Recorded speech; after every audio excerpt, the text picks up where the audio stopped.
It is certainly a difficult time for the world as we watch an unpredictable conflict unfold on the other side of the planet. And it's been a difficult 6 years for many New Zealand households that I would say began at a time that we're about to commemorate, actually for the 7th anniversary, our nation's tragedy in Christchurch. And at that time, these times, it can be easy to politicise and point the finger, but sometimes what we need to do is ask ourselves some really fundamental questions that might tell us where to go and which way to point in times of uncertainty. And I've been thinking about one question, a very simple one. How is wealth created? And it may seem like a simple question. It may seem like an obvious question. But the question of how wealth is created tends to divide the political spectrum. On the other side, we get an answer that is simple, appealing, and wrong. Their answer is simply that they can take money off someone else, usually with a new tax, and give it to you. If you listen to the rhetoric of the Green Party, for instance, or Te Pāti Māori especially, and often the Labour Party, what they often say is someone else's problem has been, your problems have been caused by someone else's success. And if you vote for us, we will take their money off them and give it to you. And the problem is they misunderstood the question. If the question was, what is the fastest way to get some money, then they're right.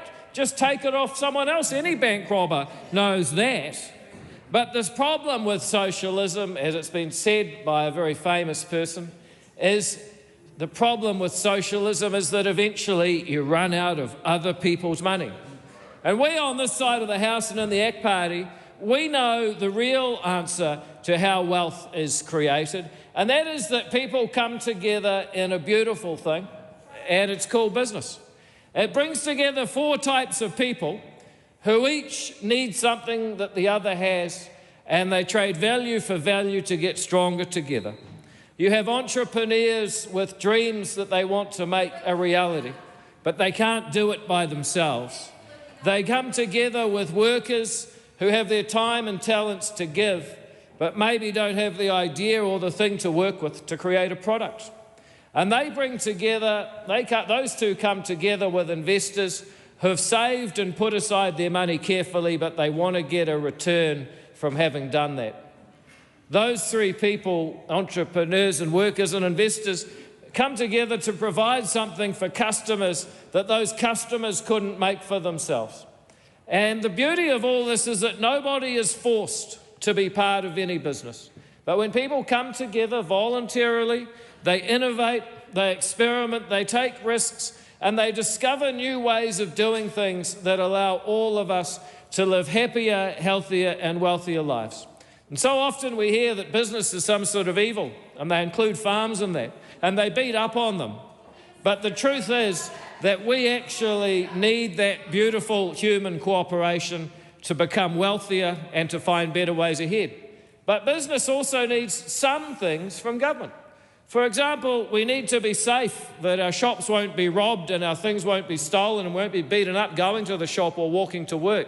And that's why I'm proud to be part of a government that's seen crime decrease by 22% already in the 2 years through the measures that we've taken.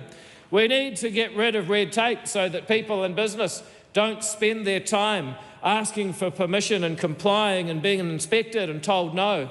And that's why I'm proud we're making it easier to get money in from overseas with the Overseas Investment Act. Simon Court here is helping replace the Resource Management Act with a law that says yes more often. And we're removing things like crazy employment laws that says a person who's in the wrong can nonetheless be compensated on a technicality when they're fired. All of these things are designed so that that beautiful cooperation where people come together of their own volition to do together what they can't do alone can continue in a virtuous circle of becoming wealthier so that our country can prosper and face difficult times from a position of strength. And people, as they go into the election this year, should ask themselves a simple question before they vote. Do these guys know where wealth comes from? Are they trying to take my values or are they just trying to nick their money? Because if the other side took that approach, all of us would be a lot wealthier and better off.